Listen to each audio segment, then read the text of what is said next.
said to Tristan, you gotta get me, man. He's like, I'm doing my job. I'm working.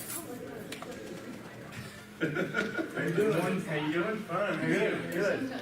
Jim, you doing good? Yeah. Good. Good to see you. Hello. How are Good you? morning. Good morning. Good morning. Where's my phone? Good morning. Because the whole team is finished. Well, the whole team, the whole legal team. It's good. It's good. You're gonna introduce one. Good. Good. Good. Good. Good to see you. Good to see you. Now you're becoming a regular. Yes, my Monday morning gig. It's kind of cool. Okay. Good to see you. How's it going? Good morning, Mayor. They really did bring the whole legal team down here. Okay. Yeah. We really did. And our meters are running. An expensive meter. That's not a That's great all money hourly here. rates there. Hey Andrew, I was in your world this morning. I had to work for Sandra. And as soon as I got off here at 9 o'clock, I had to jump in the car and haul it down. It's different, isn't it? It's a little different. Well, welcome to our press conference this morning, May, what are we, 14th? 13th. I was going the day ahead. May 13th, we're glad to have you here today. Certainly appreciate, we have the whole legal team. We'll be talking about this a little bit later, but I want to talk about some of the things that happened last week, and then we'll be moving forward to this week. Very excited last week about the strategic plan and the initiative that we took. I think working toward a mission statement and some values, I thought we did a good job with the council and with citizens to begin that process. We're going to be having that out on our website, and I believe we've mailed that out. Is there anything specific? It's just on our Pensacola website? It's on our website, and it was sent out to media and to our email distribution. Okay. So if you're on our email distribution, you should have received that. If you were there at the on the day of last Thursday, you should have received it. Certainly media should have received it. But we are beginning to work on that process. We want to send it out to all of our employees. The other thing that happened, I think we ended Friday with our employees somewhere between 75 and 80% turnout on our survey. We were very excited about that. I want to compliment our directors and see Chris, our manager, and several of our other directors here, see Brian and Susan, making sure that everyone filled out and got the survey back. We look forward to getting with Dr. Riley to see where this heads us. And again, this is a baseline, so it's really going to begin to set some things that we're going to need to continue to do some surveying as we move forward. But again, this is a process that begins moving in that direction toward making, I think, what we want to see a better quality place to work, and we're excited about that. So again, we had good response on that. Friday, we also had, seeing Susan here, we had our city attorney, we had a good meeting with Blue Duck Scooters. Council President DeHart was also in that meeting. I thought I really appreciate Casey Whittington sitting down with us. I think we've got a game plan going forward. Again, some of the things that we want to make sure that we understand. We were looking at dealing with insurance issues, abandonment issues. In addition, we were looking at other things that we wanted to make sure that we minimize impact to citizens. And then finally, of course, is there some type of funding that comes to the city for the use of the right-of-ways. And it was a good meeting, and overall, I thought we had a very productive. One thing that was interesting was they certainly said, we understand we have to pay a licensing fee. They said we would like that licensing fee, the money for that, to be utilized towards making things more walkable. So I told them that we're in the process of doing that. So we totally agree with them on that and making it more walkable, bike pedestrian and scooter pedestrian friendly. So again, we had a good meeting with Blue Duck. Want to tell Brian, congratulations. A good week this past week at Roger Scott. We had a great tennis tournament. I think Juan Varias from Peru was our champion, but it was a great match. I was at the doubles match on Saturday and the singles match on Sunday. It was great. We were recognized by the USTA, came to recognize Roger Scott in the City of Pensacola and PSA for 10 years of a tennis tournament. So I think that they truly believe a lot. They love the courts, and we had significant rain on Saturday, but the championship on Sunday played very well. The players talked about how well the courts held up. They were very complimentary of the complex. So USTA has really seemed to enjoy playing here, and we appreciated that, and they gave nothing but very high compliments to all the people that take care of Roger Scott out there. So it's a very good tournament, had a good turnout. I think moving to May with a higher purse is going to be a good thing for us to get more people out there, so that was exciting. I did just get off the phone with Derek Owens. Apparently over the weekend with some of the rain we had, we did have a little bit of a challenge with some of our screening at Bayview. We are working to correct that.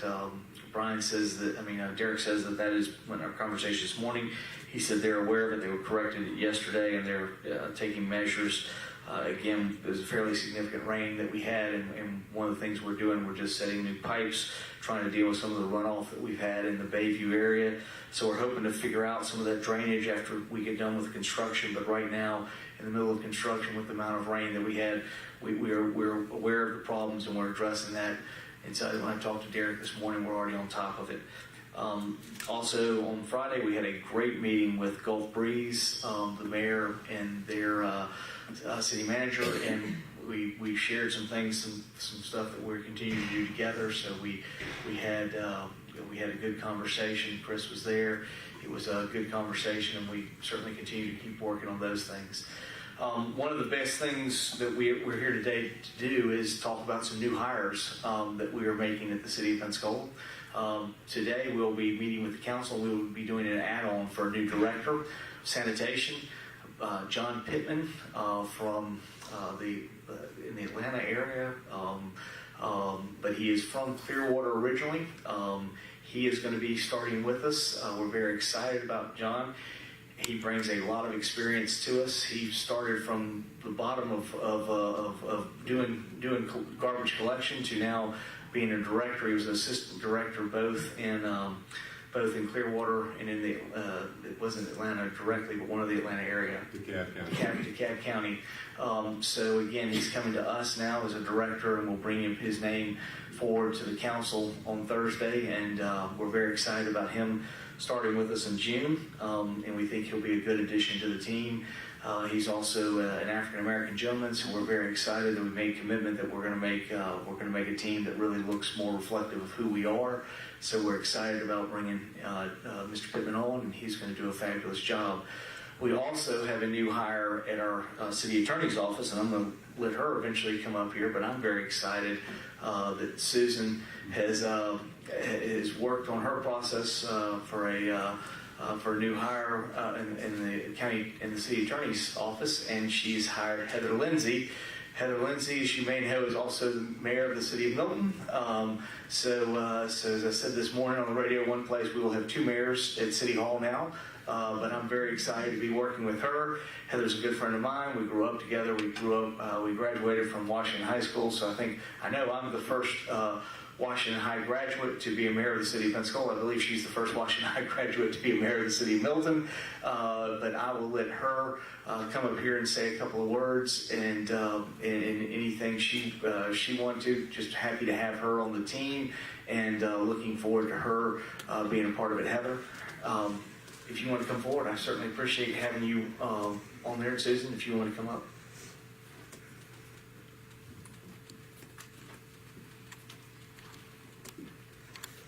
Good morning. I've brought the whole legal team here, but I wanted to introduce the newest Assistant City Attorney, Heather Lindsay. Heather has over 20 years of experience in various areas, predominantly in employment law and in municipal law. Her firm previously represented the city of Milton, so she has a wide array of exposure and experience that I was looking for a new Assistant City Attorney. With the hire of Heather, she will be starting in mid-June, and this will bring the City Attorney's Office back up to its historical level of 4 attorneys and 2 legal assistants.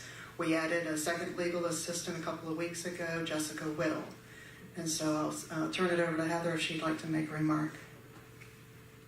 Thank you for the warm welcome. I'm very excited to have an opportunity to serve Pensacola, which is also my hometown, considering I grew up with Grover and we went to Pensacola Public Schools, although I was born in Milton.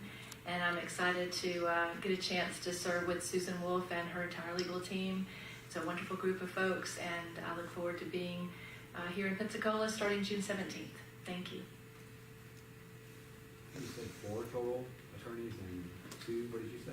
4 attorneys And 2 legal assistants? and 2 legal assistants. The city attorney and 3 assistant city attorneys, and then 2 legal assistants. Thank you.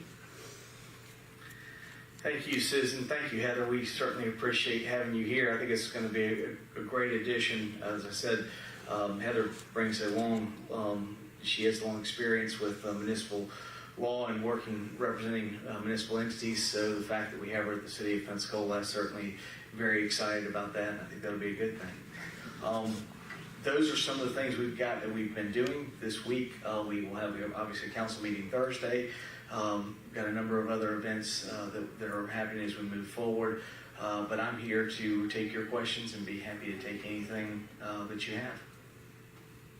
On the Blue Duck discussions, Yes. I was reading an article about the high injury rate of people who ride those scooters. Is that a topic that like mandatory bicycle or helmets or anything like that? That was a topic that we had, and again, the discussion that we also discussed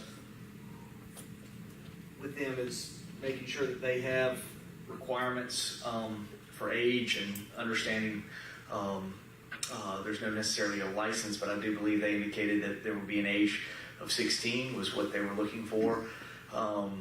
Again, we've talked to them about insurance related. That's between them and their individual, and they will indemnify the City of Pensacola.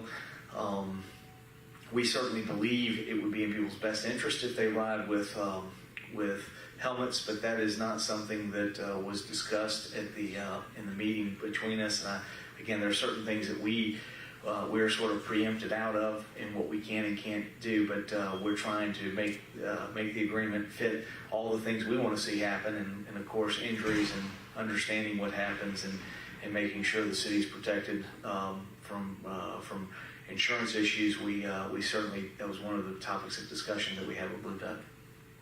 So under people without licenses even will be able to use them? Well, again, part of the issue is mobility items. You end up having people who they are certainly legal age. I don't know that remember that they necessarily tracked whether they had a license, but sometimes what ends up happening is you have individuals who have lost a license one way or the other, and they obtain their the ability to travel back and forth to where they work or other things by these. Now, one of the things that I thought was very interesting was we talked about geofencing, and he has indicated that there's no desire that there should not be on anything that requires. He's not looking to have roads that go up to over 30 miles an hour. That's not where he's looking to have the scooters run, because he does not believe they're compatible in that area. So that concerned me a lot with. While he wants to put him at Pensacola State College, it did concern me about dealing with obviously the roads. 9th, 12th, Tippin, and Airport, all in that area are roads that are very highly traveled, high-speed roads, and so we discussed some of that. But I think there's some geofencing that they can do with that, and we did address that. The scooters really aren't intended to drive on those kind of roads. On the roads that are more localized roads, certainly the stuff we have downtown, there's the expectation that they would be compatible with that. And if some individuals may not have necessarily a license, but are at least of age, they have the opportunity to utilize those.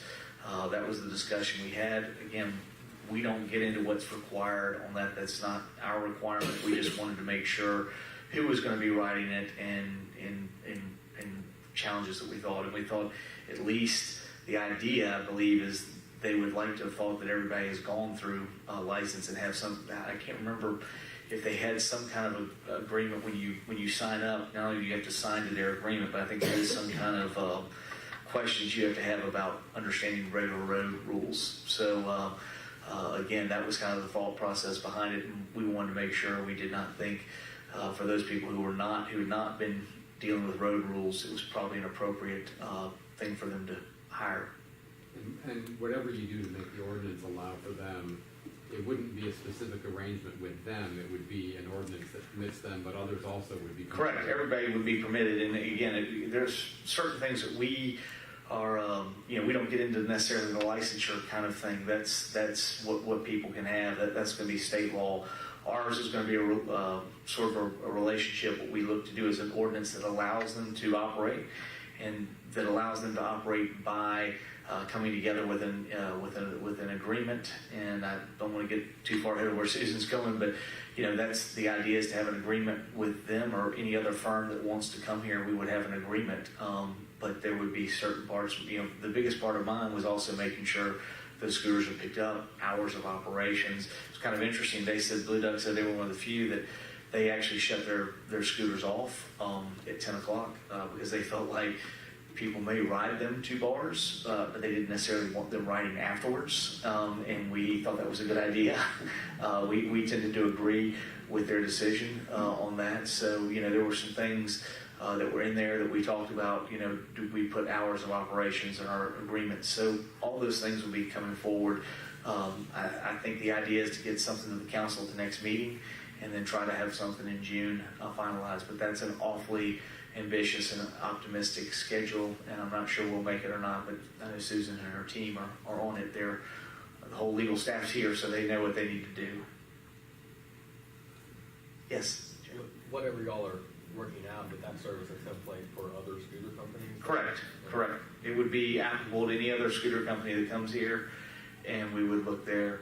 I don't believe there's any desire to necessarily grant an exclusive. I mean, I think if other companies want to come, but I think there is a point at which we may get saturated, and by the terms of our agreement, we could limit it to the number of scooter companies that we will want to see. I think we just don't want unlimited scooters. That was also kind of discussed as a way we could address that. But obviously the council will come before the council, and they'll have the opportunity to have those discussions. Yes. On the strategic plan y'all worked on last week, what's the next step for that? The next step is right now sending it out to both public and our employees and getting comments. If people feel they need to, they want to make comments and look it back, I think we kind of pull it all back, get their comments, look at what's indicated, and then go forward from there. I think the plan itself will probably have to meet again. I think we're headed in I think we've made a lot of progress on values and I want to say related to values both and mission. I think we moved in a good direction on those. I think also the agreement of the things that we wanted to see, how we wanted to measure particular items. I think we had a good discussion, and I really appreciate all the council members. I think there was a little bit of challenges we had in how we wanted to see it, and sometimes remembering the 30,000 foot strategic level versus the on ground at the very bottom, and we struggle with a little bit of that. Certainly the projects will all come in, but we need to understand where we're going. So I don't think we're done with that. I think we'll come back with the council probably at some point in the future and redefine what that strategic plan is. But I think for right now, we're going to allow the public and our employees to digest some of that and give us comments back, and we'll come back and get together. Yes. Were you surprised at all that council wanted to kind of depart from the transition team?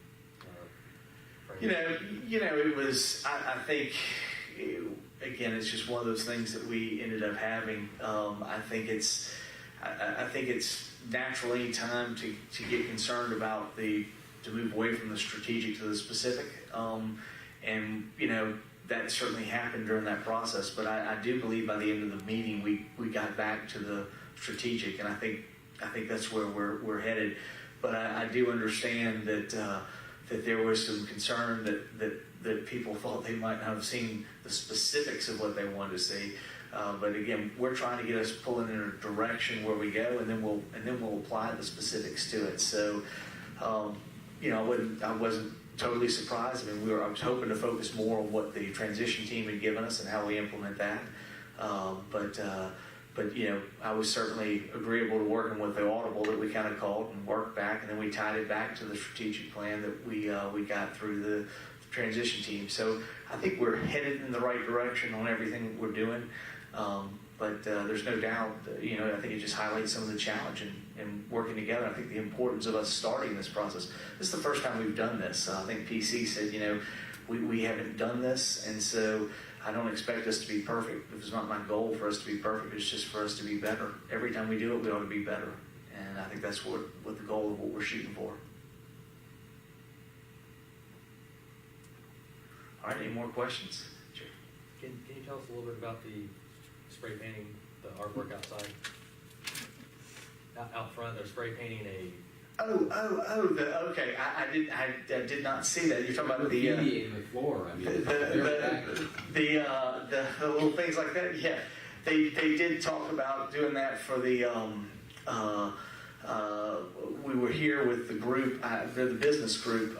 They've got an event coming up, and I think the next week, the kids' little marketing group. They're on our Facebook page. I can't remember the name, but they've got something this next weekend. And we did tell them they said they were going to do a chalk thing on the sidewalk, and we told them, try to do that. That would be good. It will eventually wear off there, but for a little bit of time, we'd advertise their event coming up next week. It was an entrepreneurs group for children. There were about there were about 15 of them here, and they each had a different product. It was kind of like I felt like I was in Shark Tank or something. They were selling me something, but it was good. A couple of them were really good. There were a couple of them that did some desserts, and they cooked some stuff. It was great. One of them gave me a little rock garden, which is sitting up on the mayor's desk. I took a picture and sent it to him and told him it's sitting there on the mayor's desk, along with the big cat. I got a big frog I got from Euro, Japan, from the kids, the school kids there. So, and then also at home, one of them made a little toy out of recycled materials that is a cat toy, and I had 2 cats, so I took that home, and I had little things playing with the cat and sent that as well. So, I enjoyed all the products they made. I think it's great to encourage entrepreneurship. And I did tell them it was supposed to be chalk that they told me they had, so they told me it was going to wear off. So yes, we'll take a look at that. But they did talk about being able to do that. And I told them before their event, yes, come down here and put something in. Hopefully, as people coming into City Hall, they'll be able to see their event coming up. But that's what we were doing. The event is May 18th, and it's the Pensacola Children's Business Fair. Pensacola Business Children's Fair on May 18th. So give them a little plug on the on our press conference as well. Yes. Mr. Mayor, I know you have discussed this a number of times in regards to your working with the Pensacola City Council, and I just want to ask for my own information. What's your feeling in regards to the new transition report, and do you sense that you'll be able to have a smooth run with the council? Yeah, no, I think we're moving in that direction. I think, I was like Jeremy's question at first.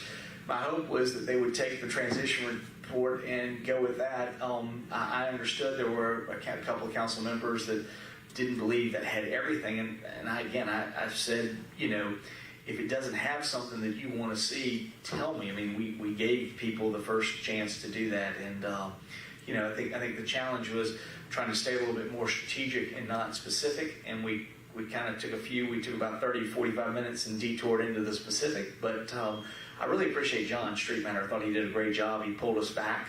We got back up to the strategic level, and we finished out there. I thought it was a very good process.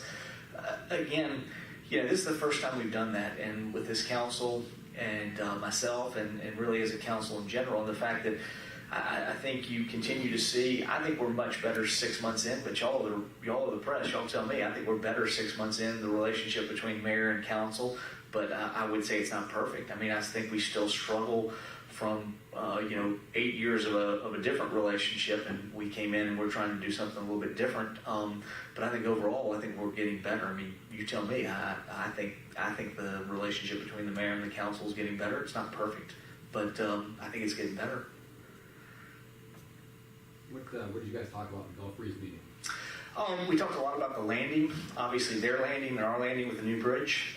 That was a significant amount of the discussion. We also talked about some things Gulf Power related, which I know Susan's back there, and I think Gulf Breeze is looking to renew their agreement with for the right of ways with Gulf Power. We really haven't had a formal agreement in some time with them. There was discussion as to how to do that, mainly in trying to find ways to do some undergrounding of utilities. Gulf Breeze would like to do more undergrounding in their urban area. We would love to do more of it in downtown. So a little bit of that we discussed, working together to both cities to come together with Gulf Power and just see what we could do toward more undergrounding of utility. We talked in general about some things that we continue to deal with, and ironically we ended up on a little bit of challenges of golf courses. Obviously they have theirs with Tiger Point, and I told them we had a great golf course, we would sell them on the west side of town, but I couldn't get them convinced. But no, we love Osceola, and we certainly enjoyed them, and we're very happy.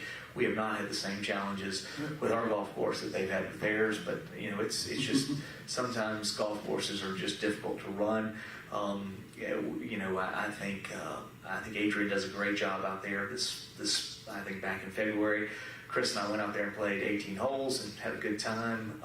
And I think they do a great job, and we're very happy with our golf course. It's just municipal golf courses are always sometimes challenging to run, and I'm just glad we haven't had the same problems they've had with the neighborhood surrounding that they've had. But again, we've just kind of commiserated on some of those things, but mainly looking at ways we could work together, and what are opportunities for us to find things to do that would be similar.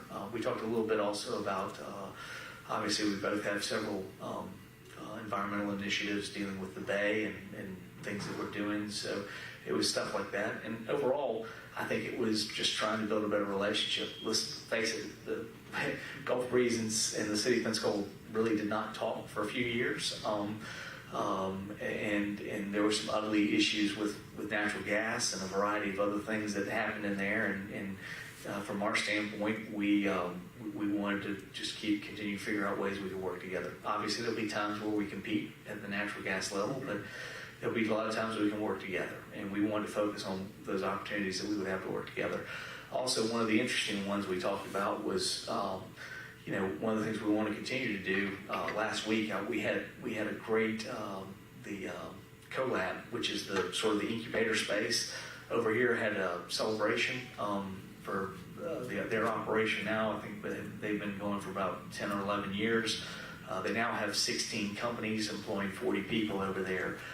Most of them in technology. We talked about technology. I think probably one of the best technology companies we had here, private companies, was App River. It certainly is headquartered in Gulf Breeze, while they think of themselves as the greater Pensacola area. So we did talk about that and some hopes of growing that. I know when Cherry and I were both there when the new buyer of App River was in town, and I think there was a desire by him to move to the Pensacola area in Gulf Breeze and continuing to work. And we just wanted to talk about ways we could continue to work together to grow cybersecurity and other technology companies in this area. And I think those are things we want to continue to see happen.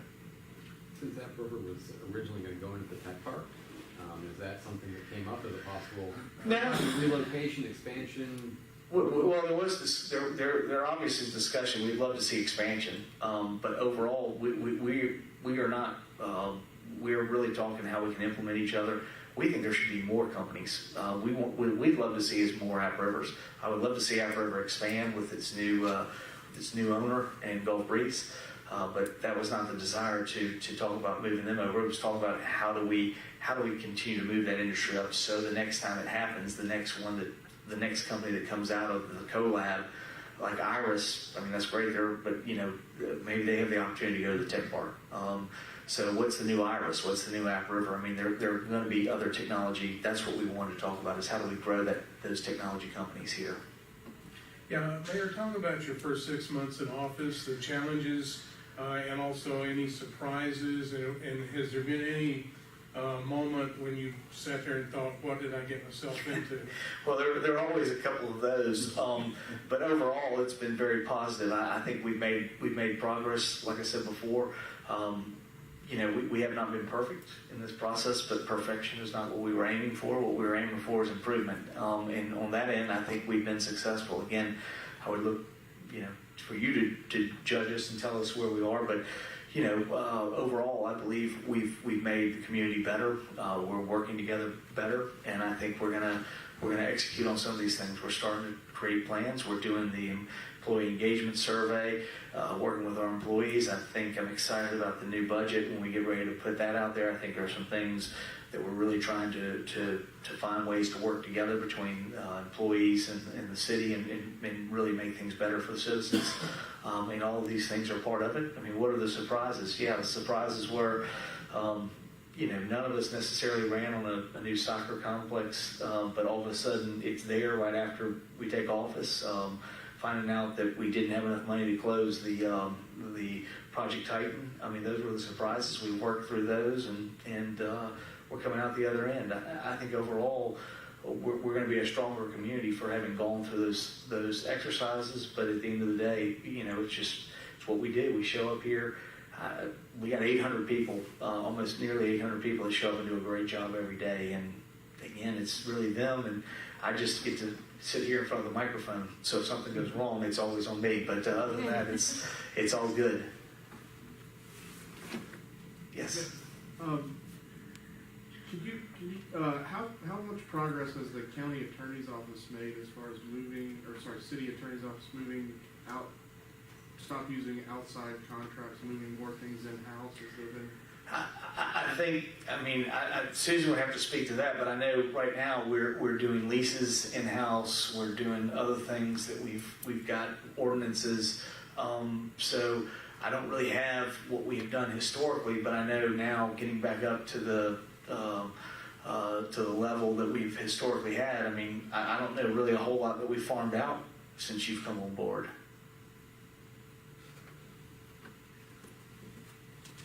And I promised Susan she was not going to have to come to press conferences, but My one and only, I assure you. We continue to use outside legal counsel for various issues that we have insurance for. So where we have insurance, that is the model of having insurance, is that the insurance companies hire outside counsel. We have input as to who those attorneys are, and I'm working with those attorneys to see, to oversee the litigation. But that's usually a specialty we don't have. Right. But as far as farming other work outside, for example, employment law work, day-to-day operations of employment law, that's not going outside anymore. That's going to stay in-house. Day-to-day review of contracts stays in-house. So, leases are a type of contract, so leases are staying in-house as much as we can. So there's always going to be specialty work that goes outside, and there's always going to be insurance defense work that goes outside, but we are working diligently to bring more work in-house or keep it in-house rather than going outside as the first source. Sir, we had these improvements real quickly. Apparently some concern, at least from the county level, they've now written a letter about money perhaps being interrupted at the governor's office or the governor not signing off. There are two things. One is we had a very productive meeting about a week ago. We're going to keep having. I really appreciate Chris setting up. And one of the things I wanted to do with DOT District 3, we had a very productive meeting with them in District 2. They are looking to get to us all the things which we will release to you as we move forward. There are a number of different safety improvements on Cervantes that will be moving forward. They're going to be doing, we're about to come into the public input sections, and then we will go through the public input, and the implementation money is already there for 2021, and I guess fiscal year 2020, 2021, it'll come in, and they will begin constructing those improvements. But we really have about a year's worth of public input that we really need to do, and that's about to start. And they were supposed to be getting together District 3 PIO was going to get their information to us, and we were going to turn it around. So we're still waiting for that, but that's happening. Those safety improvements, the things like looking at islands in the middle of the street, as well as pedestrian accentuated crosswalks, narrower lanes, some of those other things that were in the original part, that's going to be happening. So those will be funded when we have the discussion. I think what has not been funded, and what I think they did apparently they were successful, and we certainly supported it this year in session, and that's a good thing. I should be talking about, but right now I did want to congratulate. There was money obtained for West Cervantes, but that is for looking at the road diet. So that will be doing a study that will be looking at doing a road diet on West Cervantes. And I think we are working with the Brownsville Neighborhood Association over there. And this fall, they're looking to do in October. They're looking to do a road diet just as a sample to kind of show people. They're going to have a festival in Brownsville and kind of show people in Brownsville what it could look like. They're going to take around, I don't know, it's 3 or 4 blocks somewhere in the kind of Cervantes and T Street area. We talked about going all the way to Pace. That was what I thought, but that was going to be a little bit too ambitious. But the idea is to kind of do some of these activities that you've seen people talk about. You take a parking space or in this case a lane and show what it could look like and how it could act and what that area would look like. I think one of the biggest things in trying to revitalize that area is really the fact that we've lost so much local retail. West Cervantes used to be a very strong retail market in there, and it really supported all of the neighborhoods in there. We would love to find ways to bring retail back to that corridor, both Pace and West Cervantes. But one of the thinkings is that if you brought more street side parking, calm the traffic down by narrowing and died into one lane, that you could do some of that. So we are totally supportive of the county in that initiative. And looking at it, it is not funded right now through DOT, but that was what the money that came out of the legislative session. The other thing that I want to I'm glad I meant to brag on them today. I should have done it last week. We got through the session. I wanted to talk about how great a job Alex Andrade and Doug Broxson had done. We got $1.5 million additional money for the airport project for Titan. If you remember, we had about a $4.8 million hole that the city kind of took on and said we would take time to try to find additional money. Obviously, this 1.5 is a portion of that additional money, and it wouldn't have happened. I got a lot of accolades about Alex Andrade and the work that he did. So I really appreciate his ability to find and get the additional money, and also working with Doug Broxson. It wouldn't have happened without Doug, and we really appreciate the hard work of both Doug and Alex. They did a great job to obtain funding with us, and we think it'll be a great thing for our citizens as we move forward. So we were very excited about that, and I think they also, Alex and his work, got the additional $500,000, my understanding, for West Cervantes, and I think the idea was to try to present so that the governor doesn't veto it. We've also sent letters from the standpoint of the $1.5 million in hopes that obviously the governor doesn't veto that and lets that go through as well. And again, we really appreciate the efforts. It wouldn't have happened without Representative Andrade and Senator Broxson. They both did a great job, and they continue to do a great job for Northwest Florida. So we very much appreciate their leadership in Tallahassee. Congratulations on the Heroes of Home Rule Award. I don't want to brag on yourself, but why is that so important? It's nice to be recognized from the effort. We went over there and dealt with the CRA rules. Again, that was one where I really want to thank Senator Broxson. He came to our support. I was happy to go over there. I'm happy to support. I've done municipal government for many years, both the county and out the city. This is my first opportunity to get involved with the league. We went over there. We did campaign heavily for the issue dealing with CRA, and we were glad that it successfully worked out to protect the ability for cities to have CRAs. We absolutely understand with the legislature there are cities who have abused CRAs, but we think it would have been more appropriate to take on the abusive CRAs rather than limit all the CRAs, because CRAs can be very successful. And I think what you see, the downtown CRA has been very successful. We believe both east side and west side, as we move forward, will be successful in those neighborhoods there. So, again, we think there is a way to do CRAs, and even the county had several CRAs which we worked on. So, from that standpoint, I was glad to see nothing ended up happening to attack the CRAs and really limit their capability. And I was happy to do it. The sponsor in the House was a good friend of mine who was a former commissioner from Broward County, Chip Lamarca, and Chip and I may have disagreed now that he found himself in a new position to push the bill, and I found a new position to argue against the bill. But again, I like Chip.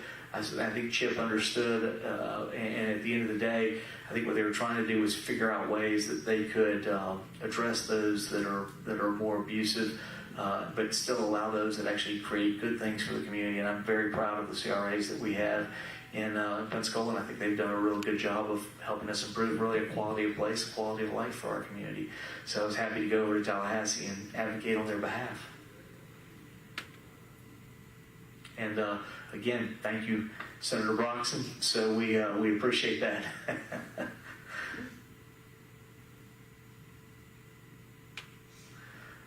Well, that's it. Thank you very much. And Heather, thank you. And we look forward to having you here at the City of Pensacola.